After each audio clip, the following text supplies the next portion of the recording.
Boa noite, gente. Boa noite, boa noite. Sejam bem-vindos. Bem-vindos, bem-vindas. Oba, oba! E Ô, aí, Sofia? rapaz, tá bem Beleza? cedo hoje, hein? Tá Bem mais cedo. cedo. Olha que maravilha. Olha que beleza. Pô, rapaz, 9 horas agora é a live, é isso? Do Petit Nove Jornal, horas, nove é da isso. noite. É isso. Não dá nem tempo de pentear o cabelo, Daniel. Tão cedo que é. É verdade, isso é a dificuldade, cara. Você sabe que o cabelo é rebelde, né? Agora, tem que lembrar as pessoas que, excepcionalmente, às segundas-feiras, É isso. a live é às 10 da noite, às 22 horas. Mas nos outros dias todos, 9 da Tudo 21. noite, Acabou. 21. Acabou 22 horas. 22 horas só uma vez por semana. Só para não desacostumar E muito. isso, porque o Tanguy quer dormir cedo, gente. Ah, porra, né? Afinal, tem que dormir cedo, tem que trabalhar. Então, mas não é trabalhar, gente. Isso aqui não é trabalho, Tanguy? Isso aqui não é trabalho? E a semana tem aula gratuita, hein? Ih, rapaz, Às tem isso, 19 né? horas. É, 19 horas. A aula gratuita também tem horário novo, é isso? Também tem horário novo. O pessoal tá Coisa dizendo aí que é bom que não boa. atrapalha, cara. Quem tá querendo ver House of Dragons ao vivo, tá Ah, aí, ó, 10 da noite. 10 da olha noite aí.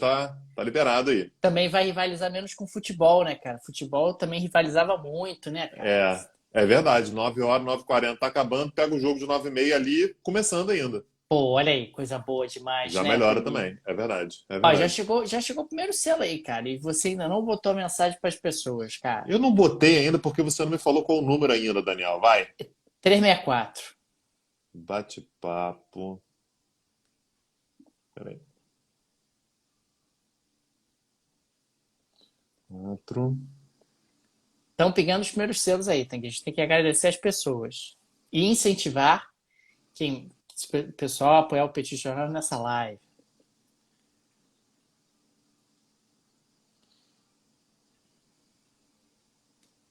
Pronto. Aí, ó, quem foi comprou selo? Esther Maria comprou selo, muito obrigado. Mariana Schettini, sempre com a gente, muito obrigado, Mariana. Valeuzaço. Renata, olha aí, Renata, comprou dois Renata selos. comprou dois Obrigado, Renata. selos, obrigado, Renata. Gui Souza Oliveira comprou selo também. Viviane Ribeiro comprou selo. Viviane Ribeiro, cara, tá comprando uma sequência, várias lives seguidas. Muito obrigado, a gente valoriza Obrigado, demais Viviane. Muito obrigado. esse tipo de Aí, Reis iniciativa. Bárbara também comprou. Bárbara Reis, obrigado, Bárbara. Isso aí. Esperar a galera chegar mais um pouquinho aí, Daniel. Enquanto isso, conta aí, Daniel. A minha pauta hoje, cara, eu tenho pauta para 3 lives hoje. A gente vai falar da Itália, entendeu? Eu quero falar Fala da muito sobre Itália, Itália hoje. Quero claro. repercutir, Vou cara. falar de Itália. Que eu tenho um palpite que essa galera que se aglutinou, digamos assim, no governo italiano, isso aí, rapaz, vai durar, se durar muito, 14 meses. 14 meses eles já vão estar se matando aí, já vão estar arrancando a cabeça Da do onde outro. você tirou esse dado, Daniel? Por que você Ah, acha que 14 meses seria um dado ok? eu vou até comentar uma fala, eu vou comentar a fala do Berlusconi hoje. O, Eu Be- falei, isso não vai longe. o Berlusconi. Cara, o Berlusconi falou que a invasão da Ucrânia era pra botar uma galera boa lá, Botar gente cara. de E... bem, botar gente de bem. Ai, cara, eu não Eu aguento, vou não. comentar depois na live. O Berlusconi falou que o Salvini é muito bom, mas nunca trabalhou.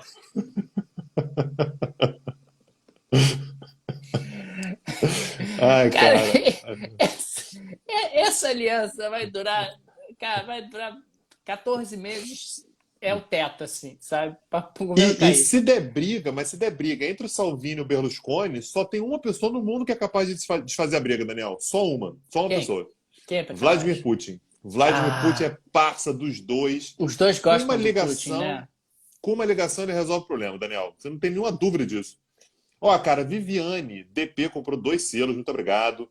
Núria Rosso, Cerâmica, comprou 3 selos.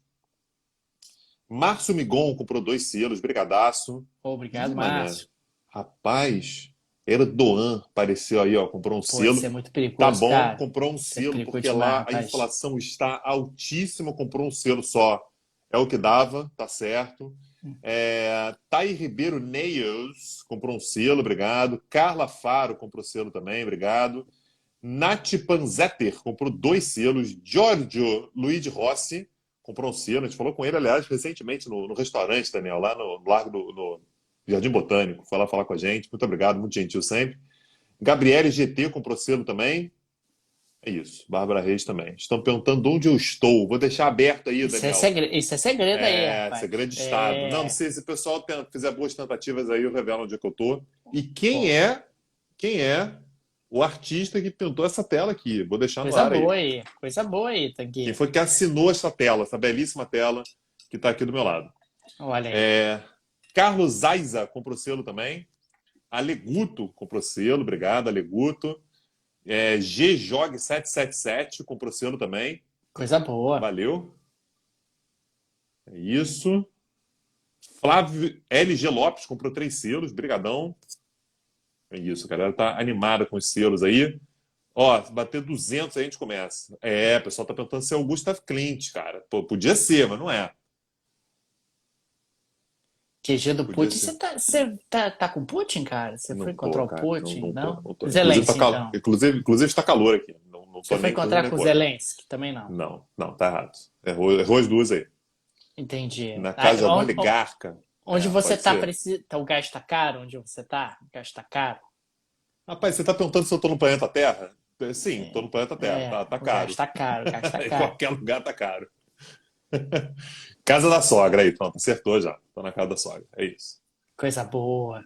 Ô, vamos começar, rapaz? Vamos lá, vamos Batemos começar. 200. Vamos lá. Olá, gente. Bem-vindos a mais um bate-papo do Petit Jornal. Esse é o episódio número 364. Estamos gravando aqui numa live no Instagram do Petit Jornal. São exatamente 21 horas e 7 minutos do domingo, 25 de setembro de 2022. Cá está a dupla de costume, Daniel Souza que vos fala, e Tanguy, mais conhecido como vírgula ou Bagdadi, para repercutir os acontecimentos dos últimos dias da economia e da política internacional. Domingão, Tanguy, que teve eleições naquele país estável, naquele país que tem uma política previsível, naquele país que ninguém trai ninguém, naquele país que hoje formou um governo que eu dou aí, ó, com muito otimismo, essa aliança vai durar 14 meses, 13 talvez, 15, não mais do que isso, Tanguy, e já vai cair para ter outro governo. Estamos falando, claro, dela, a Itália. Vamos nessa, Tanguy? Vamos lá, Daniel, vamos lá falar sobre a Itália. Na verdade, cara, eu queria só fazer um breve registro antes, por causa da insanidade que as redes sociais são capazes de gerar às vezes. E na sexta-feira virou um bafafá, assim, uma Golpe galera na marcando a China. gente. Teve golpe na China. Teve golpe na China. Parece que o Xi Jinping está preso.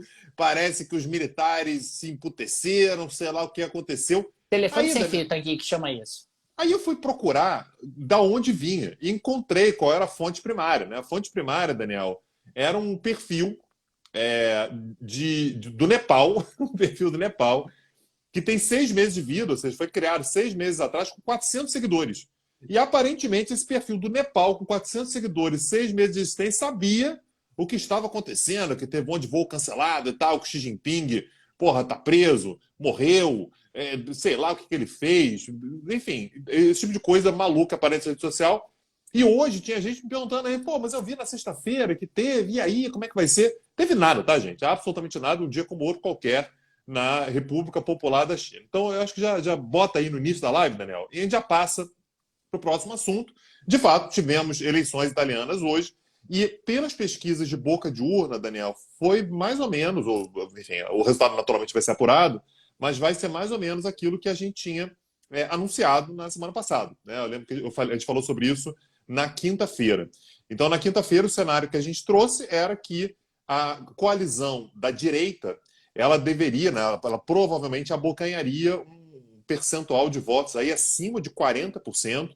Então, as pesquisas de boca de urna saíram algumas poucas horas atrás, estão dando aí entre 41% e 45% dos votos, o que daria, portanto, para essa coalizão da direita uma larga margem, tanto no Senado quanto na Câmara dos Deputados. Né? Então, são dois casos. O Senado tem 200 cadeiras, a Câmara dos Deputados tem 400, então 600 lugares no total, mas daria uma ampla vantagem para a direita. Lembrando, quando eu falo entre 41% e 45%, não significa que a coalizão terá entre 41% e 45%. Você tem uma série de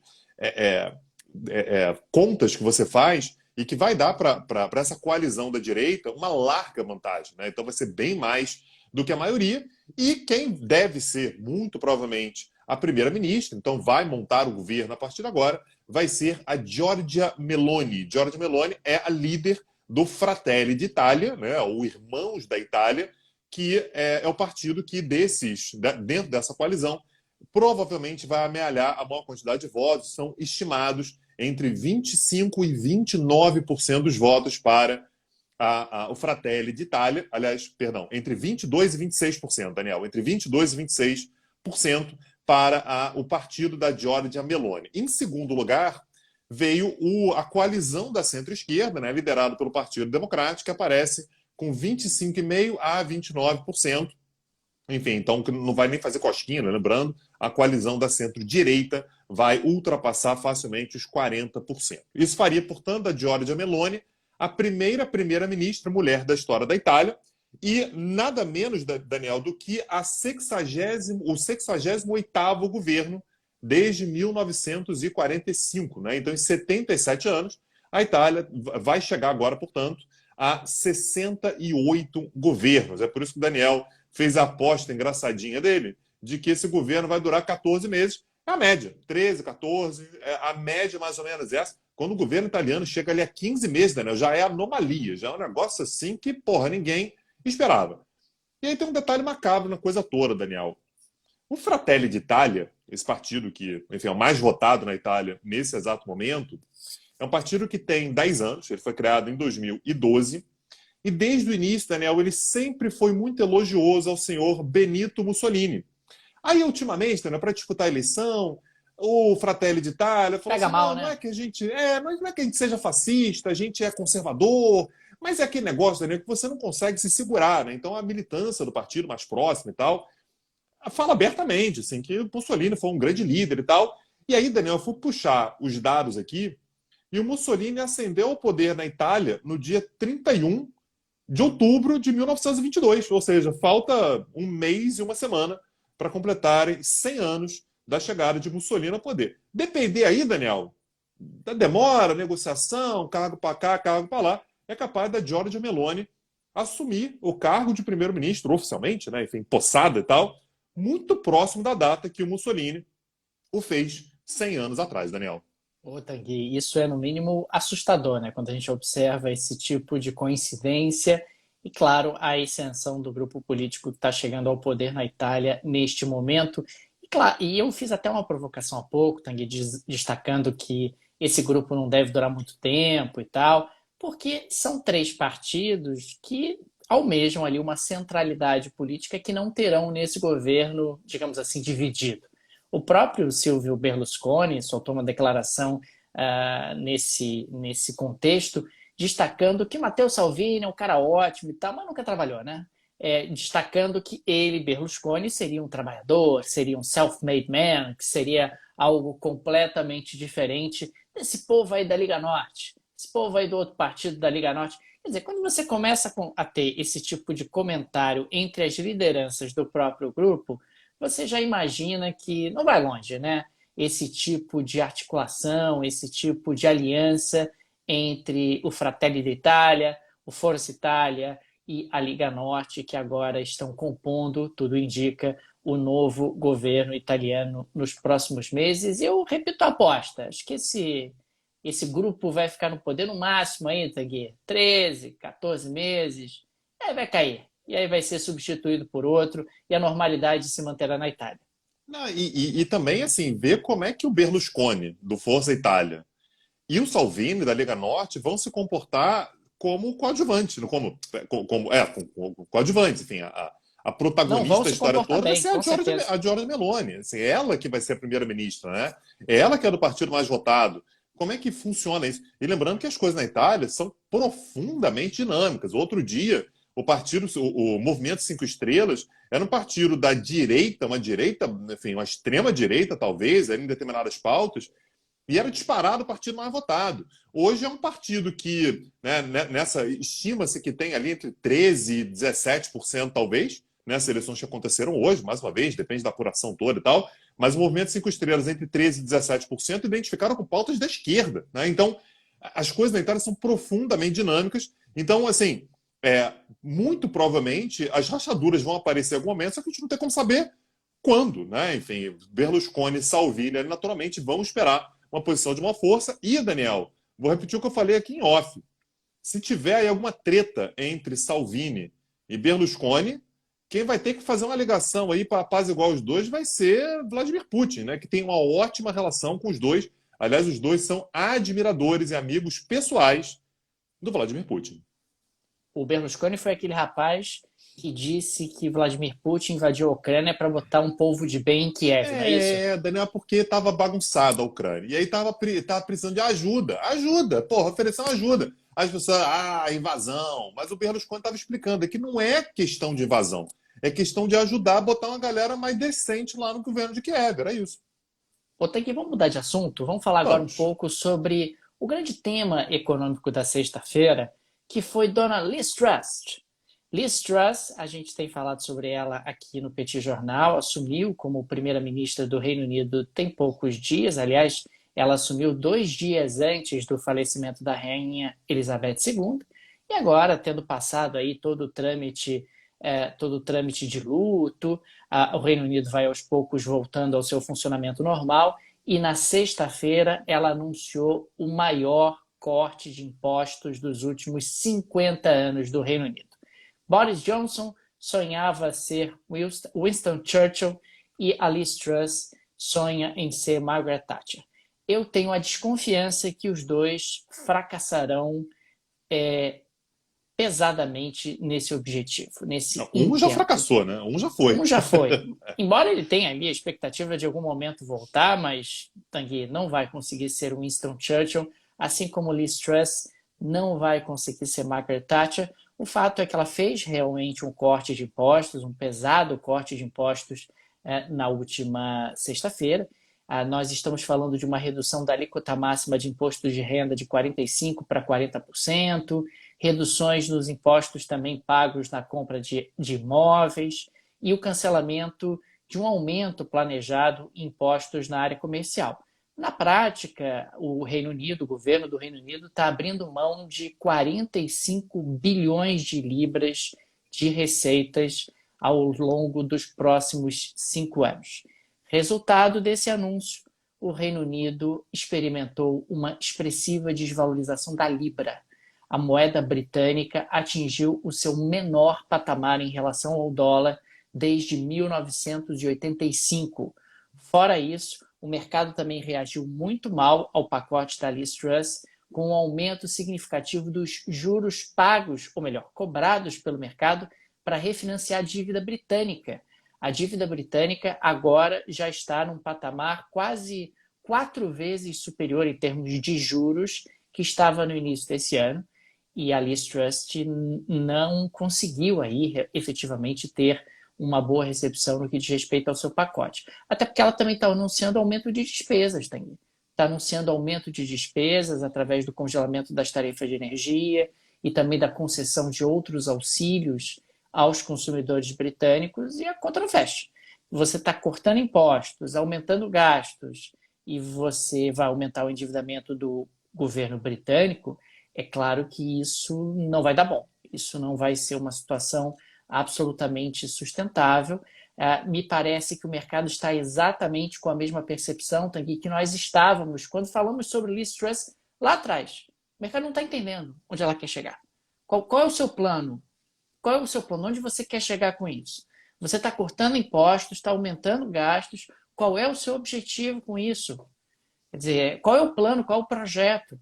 Nós fizemos exatamente essa colocação quando ela foi eleita primeira-ministra, quando ela fez ali o anúncio do seu plano de governo, e a percepção de lá para cá só cresce, de que ela está querendo ter ali uma marca, de que ela está querendo reduzir o papel do Estado na economia através do corte de impostos, mas do outro lado aumenta despesas. Não está fazendo sentido, Tanguy. É isso. No final do dia, é isso que nós estamos percebendo em relação a esse anúncio feito pelo governo da Liz Truss. Mas aí, Daniel, assim, o cenário tem pedido essas medidas meio estranhas, né? Assim, o Olaf Scholz, chanceler, primeiro-ministro, né? Mas chanceler alemão, também tem toda aquela pauta que ele sempre falou de direitos humanos e tal. E ele fez uma visitinha à Arábia Saudita, né? Ele esteve com a MBS essa semana agora. Ele disse que pretende aprofundar as parcerias com a Arábia Saudita, né? Lembrando, a Alemanha comprava energia basicamente da Rússia, por motivos óbvios, não está mais comprando, até porque a Rússia não quer mais vender. E foi lá bater na porta do MBS, encontrou com ele e tal. O Scholz está fazendo, enfim, um tour ali pelo Golfo Pérsico. Por que será, né? Assim, exatamente no momento no qual está começando a faltar energia. Lembrando que ele não é o primeiro, né? Macron e Biden, que também tem super pauta de direitos humanos e tal, foram lá beijar a mão do MBS também. Então, o cenário tem acabado, assim, tem forçado algumas máscaras a caírem, mas enfim, algumas contradições a aparecerem, Daniel. Então, tá aí, o governo da Liz Truss. A gente falou desde o início, né, Daniel, que a Liz Truss ela tinha um potencial muito grande para ser uma Boris Johnson 2, né, no sentido de das inconsistências, né, das trapalhadas, enfim, que às vezes faz. Enfim, vamos acompanhar mais de perto. Daniel, eu queria falar um pouquinho mais sobre o referendo que a Rússia está fazendo naquelas 4 regiões da Ucrânia, né? Então, Luhansk, Donetsk, Zaporígia e Kherson, para demandar a anexação, né? Enfim, essas regiões pedindo para que a Federação Russa as anexe. E hoje, Daniel, a Rússia divulgou alguns dados do comparecimento às urnas nessas 4 regiões. Na verdade, em 3 delas, em uma não saíram dados, mas falou em 76% de comparecimento em Luhansk, 77% de comparecimento em Donetsk e 48% de comparecimento em Kherson. Não saíram dados sobre Zaporígia, lembrando que o referendo ele vai até terça-feira. E o objetivo, portanto, é que o Congresso, né, o Legislativo russo avalie a situação até quinta-feira. Daniel, assim, express. Tá? Quinta-feira já pretende ter avaliado se vai entrar ou se não vai. Mas aí, Daniel, sei lá, uma coisa me chamou a atenção, né? A Rússia está falando em 76% de comparecimento em Luhansk e 77% de comparecimento em Donetsk, sem que a Rússia tenha dados precisos acerca de qual é a população das regiões hoje. Gente, com a guerra, morreu gente, fugiu gente, cidades foram evacuadas e tal. Esse dado não existe. A Rússia não tem esse dado. Tanto é que até hoje a Rússia está falando em percentual quantos % das pessoas foram votar em Luhansk, Donetsk e Kherson. Tinha um dado anterior de Zaporizhzhia, mas enfim, tem 2 dias já, acho que já não conta mais. E simplesmente não dá para saber. Né? Não tem como saber. É baseado em quê? 76% de quanto? Né? De quem? Né? Então parece ser um dado meio estranho. E aí, outra coisa curiosa é quando você fala num dado, por exemplo, em Donetsk, né, que fala em 77%, sendo que a Ucrânia ainda controla 45% de Donetsk. Ou seja, é 77% de quê? Né? Da população inteira de Donetsk, apenas de uma Da parte? área controlada pela Rússia. Exatamente. Esse dado, Daniel, ele simplesmente não está claro. Assim. Fora as pessoas que fugiram, né, Tanguy? Aliás, as pessoas que fugiram das áreas controladas pela Rússia, elas tenderiam, na sua maior parte, votar contra essa anexação, né? E essas pessoas vão ser contabilizadas, elas vão ter direito a votar, ou não? Só pode votar quem ficou, né? Quem está nas regiões controladas pela Rússia. O referendo vai ser feito na área controlada pela Ucrânia ou não? Vai ser feito apenas na área controlada pela Rússia? Não sei, Daniel. Talvez a Ucrânia se incomode. Talvez. Não deixe, né? Pode gerar um mal-estar, vamos colocar assim, se você quiser votar ali numa região que está controlada pela Ucrânia. Mas o fato é que, me parece claro também, né, Daniel, existem denúncias, né, cada vez mais frequentes de proibição da saída de pessoas dessas regiões. Então, não pode sair, né, não vai ter como sair. Quem não saiu, não sai mais, né? Não sai mais, pelo menos até o fim do referendo, e que os soldados estão indo até as casas das pessoas para levá-las para votar. E assim, uma coisa que é importante, tá? Aí para tirar um pouco do sim ou não, né? O referendo está acontecendo, óbvio, né, sob fuzil, né? Enfim, a Rússia controla aquela região e, obviamente, ela quer a aprovação, mas isso não quer dizer que as pessoas, de fato, elas não queiram absolutamente. Elas gostariam de fazer parte da Rússia sem que fosse por meio da guerra. Mas muitos ali falam assim, olha, se a gente teve que ter a guerra, paciência, acontece, né? E isso é uma posição que não é absolutamente incomum naquela região. Então há, por exemplo, determinadas empresas que estão ameaçando os funcionários, dizendo, olha, se você não for votar, você pode ser demitido, né? Empresas que se interessam exatamente nessa integração maior com a Rússia.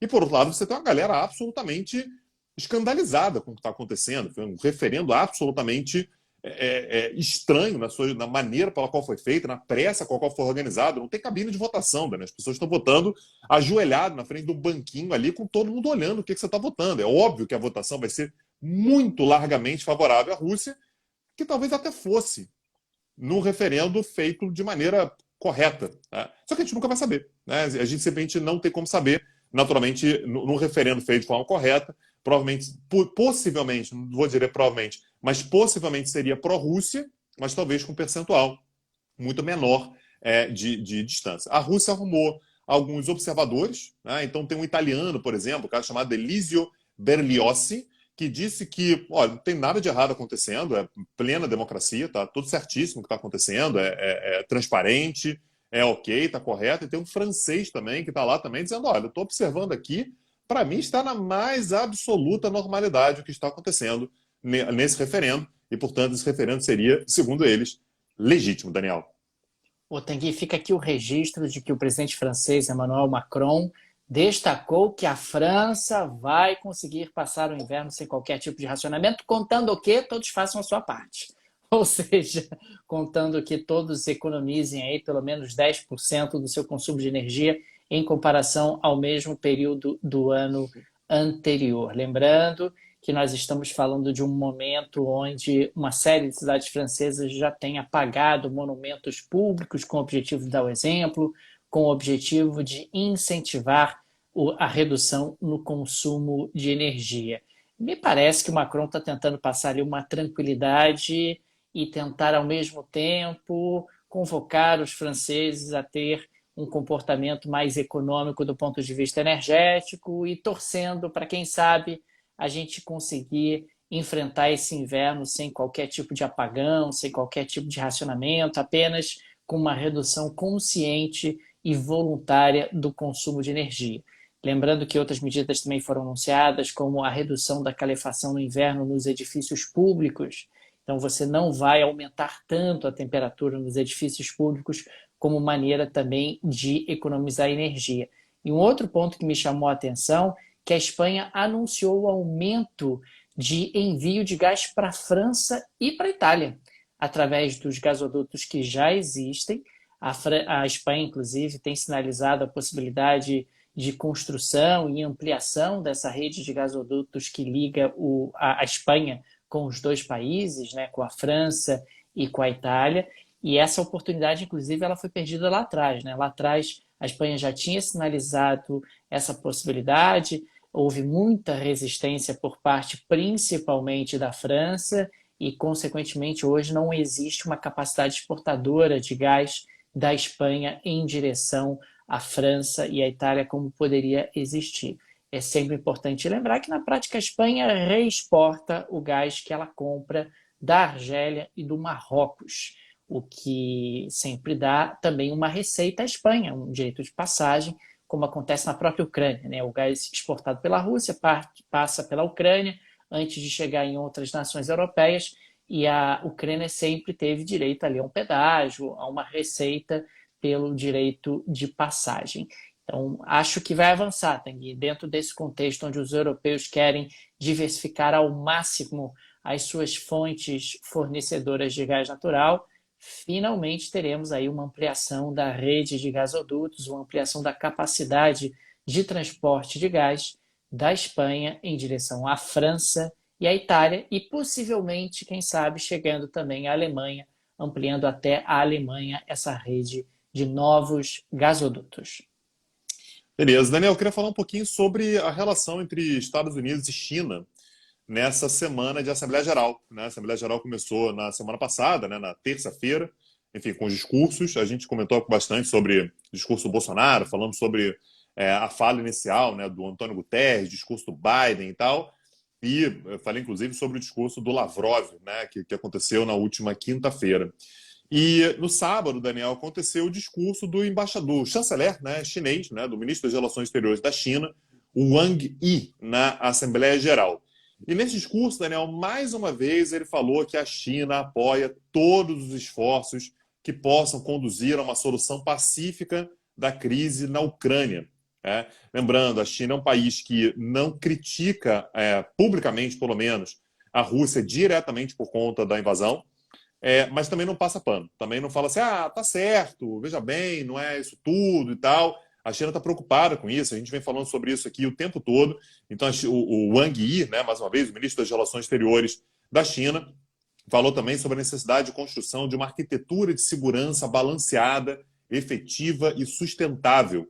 E, enfim, pensar também na defesa dos interesses dos países em desenvolvimento, pensando aqui naturalmente sobre preço de energia e preço de alimentos, né? Que são dois temas, enfim, naturalmente muito importantes para países em desenvolvimento.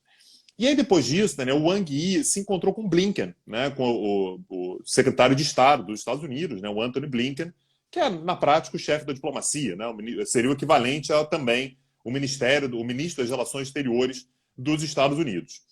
E nessa reunião, Daniel, naturalmente eles falaram sobre a Ucrânia, então aparentemente nesse ponto não é que houve uma concordância absoluta, mas eles não discordaram tanto assim. Olha, a gente tem aqui pontos em comum, a guerra tem que acabar, tem que ter uma solução pacífica, diálogo, não sei o quê. Agora, Daniel, mudaram de assunto e foram falar sobre Taiwan. E aí, claramente, o clima fechou, né? Discordam plenamente com relação ao assunto.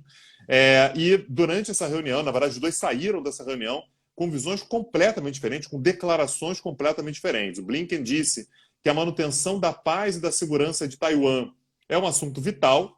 A China saiu denunciando os Estados Unidos, né, por intervencionismo e por passar sinais perigosos acerca da China e acerca de Taiwan. Então, discordam mais ou menos com relação à Ucrânia, discordam completamente com relação à Ucrânia, e com relação a Taiwan, perdão, então concordam com relação à Ucrânia, discordam com relação a Taiwan, e o Blinken ainda teve, no meio dessa confusão toda, um encontro com a galera do Quad. Né? O Quad, lembrando, é Estados Unidos, Japão, Índia e Austrália. É o clubezinho do vamos isolar a China. Nós odiamos a China, Tanguy, não é vamos isolar. Perdão, Nós Daniel. odiamos a China. Perdão, errei o acrônimo, Daniel. Perdão, o acrônimo é... Como é que é, Daniel? Nós odiamos a China. É isso. Então, também um sinal claríssimo aí de, olha, eu estou conversando com a China aqui, mas não gosto dela não, tá? Tenho lá meus problemas com ela. E no meio dessa situação toda ainda foi anunciado que a Kamala Harris, a vice-presidente dos Estados Unidos, vai a Japão e Coreia do Sul, obviamente, para tratar de Taiwan. Kamala Harris apareceu, China. rapaz? Apareceu. Coisa apareceu. Boa. Aí foi ela aparecer, Daniel, disse que vai para o Japão e para a Coreia do Sul. A Coreia do Norte foi lá e testou um míssil balístico. Acho que é adequado, né? Assim, para o clima ficar gostoso, um clima maneiro ali, um clima gostoso. Então ela vai pisar na Coreia do Sul. A Coreia do Norte já se antecipou e já lançou um míssil balístico, um teste com míssil balístico. Ô, Tanguy, vamos falar de Polônia? Vamos lá, Daniel. Polônia, Daniel. Vocês sabem quem ia fazer um show na Polônia, mais especificamente na Cracóvia? Quem? Seria o ex-líder do Pink Floyd, né? Roger Waters. Olha aí. Então ele faria um show lá entre 21 e 22 de abril, né, de 2023. Mas aí, Daniel, o Roger Waters sabe que ele é um cara engajado nas questões políticas e tal, muito crítico à OTAN, né, enfim, tem uma pauta antifascista importante e tudo. E aí, Daniel, ele escreveu uma carta aberta para a senhora Olena Zelenska, a mulher do Zelensky, primeira-ministra da Ucrânia. E foi uma carta muito dura, né? Foi uma carta muito crítica à Ucrânia, dizendo que o Zelensky permite o nacionalismo extremo no seu país. Fez críticas à provocação que a OTAN faz à Rússia e tal. Isso foi suficiente. Crítica do Roger Waters à Ucrânia, não à Polônia, à Ucrânia. Mas a Polônia tomou as dores, Daniel. E os dois shows foram cancelados. Cancelaram os dois shows, 21 e 22 de abril de 2023. Os shows foram cancelados. Em parte, Daniel, isso tem a ver com a proposta de um vereador da cidade de Cracóvia, que é um cara chamado Lukasz Wantuch, que fez uma proposta, né, na Câmara Municipal de considerar o Roger Waters, por conta dessas declarações, persona não grata na cidade. Os organizadores pensaram o seguinte, cara, não dá, né? Eu tô com um show marcado para 21 e 22 de abril, e daqui até lá, sei lá o que pode acontecer. A gente monta a estrutura toda, vende os ingressos, aliás, já estava à venda, né? Vende tudo. Você imagina, monta a estrutura, patrocinador, pulseirinha para VIP e tal, e de repente o cara não pode entrar na cidade. Então acharam melhor cancelar o show, Daniel. Roger Waters, portanto, não tocará na Polônia, sempre sem freio, Daniel. Rapaz, a Polônia nunca decepciona, hein, Tanguy? Vou te Nunca dizer, hein? decepciona. Que É país isso. proativo. Não deixa passar uma, Daniel. Eu quero saber dos oligarcas, Daniel. Teremos pauta de oligarcas hoje? Ah, temos oligarcas. Então vamos lá, solta a vinheta. Ô, Tanguy, você não sabe da melhor. O Deutsche Bank concordou em pagar 26 milhões de dólares para encerrar um processo de acionistas nos Estados Unidos. Acionistas do Deutsche Bank nos Estados Unidos. E a reclamação desses acionistas é que o Deutsche Bank ele fez uma supervisão negligente ao realizar negócios com clientes arriscados, como oligarcas russos. O acordo preliminar ele foi apresentado na sexta-feira no Tribunal Federal de Manhattan e, mesmo assim, o Deutsche Bank segue negando que tenha feito qualquer tipo de irregularidade. Ó, fiz aí negócio com os oligarcas russos e tal. E daí, o que tem? Qual o problema? Qual o problema? O que vocês estão processando? Não posso ter cliente de oligarca russo agora. Agora eu vou ser processado por isso. Mas o fato é que os acionistas eles se opuseram, né, ao Deutsche Bank aceitar oligarcas como o Roman Abramovich entre os seus clientes e acusaram o Deutsche Bank, veja você, de uma prática muito grave para um banco. O que os acionistas acusaram o Deutsche Bank foi do seguinte, abre aspas, uma busca implacável por lucros, fecha aspas. Peraí, os acionistas estão reclamando que o Deutsche Bank está buscando lucro, é isso? Exatamente, exatamente. Eles processaram em Manhattan o Deutsche Bank porque o Deutsche Bank está buscando de maneira implacável lucros, aceitando qualquer um, aceitando oligarcas Mas o russos, capitalismo não aceitando permite Roman isso, Daniel. Abramovich. Tá Enfim, certíssimo. eu não estou entendendo mais nada. Eu nunca vi acionista processando o banco porque o banco está tendo lucro demais. Enfim, mas é aquela velha caça aos oligarcas russos. Você, Tanguy, que acha que essa caça não é para valer, eu estou aqui para provar que a caça é para valer. É para valer. Que o Deutsche Bank está entrando aí pelo cano. Vai ter um prejuízo milionário, porque ficou aceitando Roman Abramovich como cliente. Ficou fazendo negócios com oligarcas russos. Não, mas agora entendi tudo já. Presta atenção, o raciocínio é: os acionistas eles podiam, ficar quietos porque o banco está ganhando lucro lá com o Roman Abramovich, ou dois, pouco se importar com isso, mas processar de qualquer maneira e ganhar 20 e tantos milhões aí. Os acionistas agiram certo também. Pensaram corretamente da lógica capitalista, vão conseguir o lucro deles.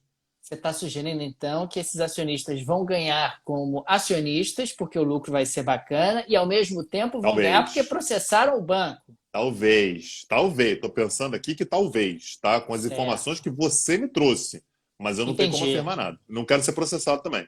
Tá bom. Diante disso, Tanguy, nos resta agradecer aos apoiadores e apoiadoras do Petit Jornal. Fica aqui o nosso obrigado, o nosso carinho, o nosso abraço a cada um de vocês que apoiam o nosso projeto, que mantêm o nosso projeto de pé.